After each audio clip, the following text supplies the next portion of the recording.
Labdien, cienījamie skatītāji! Redzat, ka advents vainagā jau deg 3 svecītes un pavisam drīz jau būs klāt arī Ziemassvētki. Bet, diemžēl, šīs nedēļas ziņas man ir jāsāk ar sliktām ziņām. Droši vien arī jūs, skatītāji, būsiet dzirdējuši par pēdējo dienu notikumiem Līvāna 1. vidusskolā.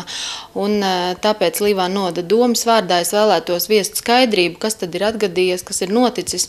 Jo bieži vien dzīvē ir tā, līdz ko pietrūkst informācijas, tā rodas arī baumas, un droši vien, ka tas nav pats labākais veids, kā informācijai aizkļūt līdz iedzīvotājiem. Un tādēļ es vēlos informēt, ka aizvadītajā piekdienā, 14. decembrī, Līvāna novada dome ir saņēmusi Korupcijas novēršanas un apkarošanas biroja oficiālu vēstuli par drošības līdzekļu piemērošanu. Un tas attiecās uz Līvāna 1. vidusskolas direktori Māju Dzintru Skudri.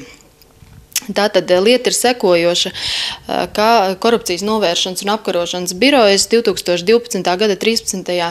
decembrī ir izdevis lēmumu, kas nosaka, ka Līvāna novada domē 3 darba dienu laikā ir jāpiemēro Maijai Dzintrai Skudrei, es citēju, noteiktas nodarbošanās aizliegums. Tas nozīmē aizliegums viņai pildīt Līvāna 1. vidusskolas direktoras pienākumus.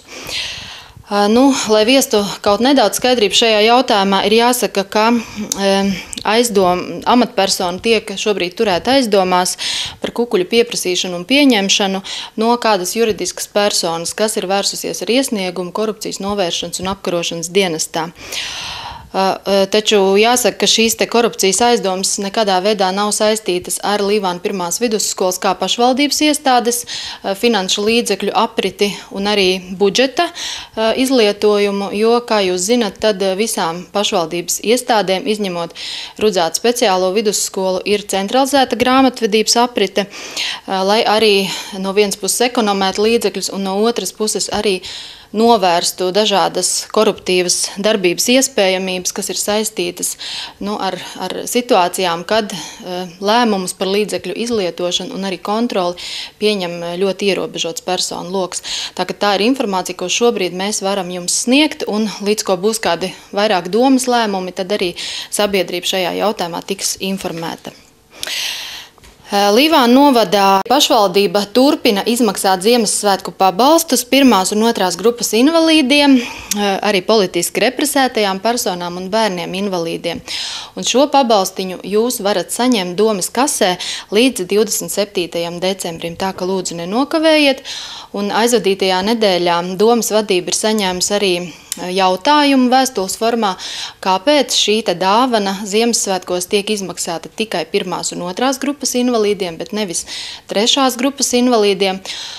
Jāsaka, ka mēs kā pašvaldība noteikti gribētu palīdzēt katram iedzīvotājam, bet šajā gadījumā šī ir dāvana tieši 1. 2. grupas invalīdiem, cilvēkiem, kuriem visbiežāk ir arī liektas iespējas strādāt un nopelnīt iztikas līdzekļus.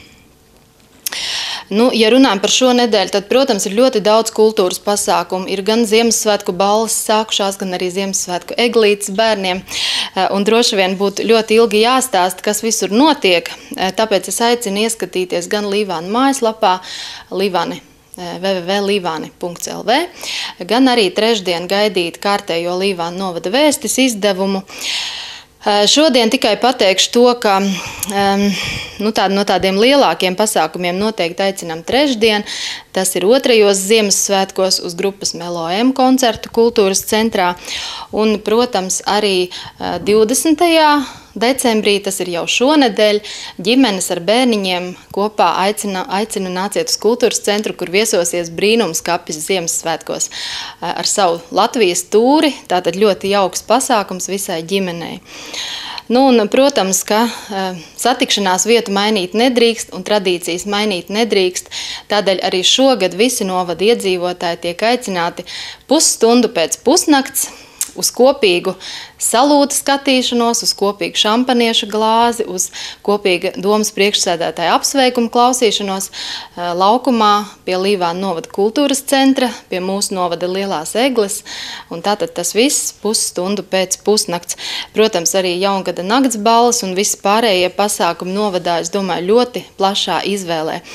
Un šoreiz beidzot šo mūsu tikšanos ir jāsaka, ka tā ir šogad pēdējā.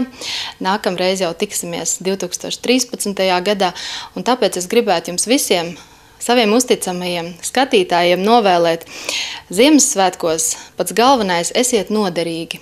Vienalga, vai jūs esat noderīgi cilvēkiem, vai dievam, vai bērniem, vai vecākiem, vai arī kādam savam mīļam mājas draugam, kādam mājdzīvniekam, jo, manuprāt, tā ir pat lielākā laime dzīvē, kādam būt noderīgam.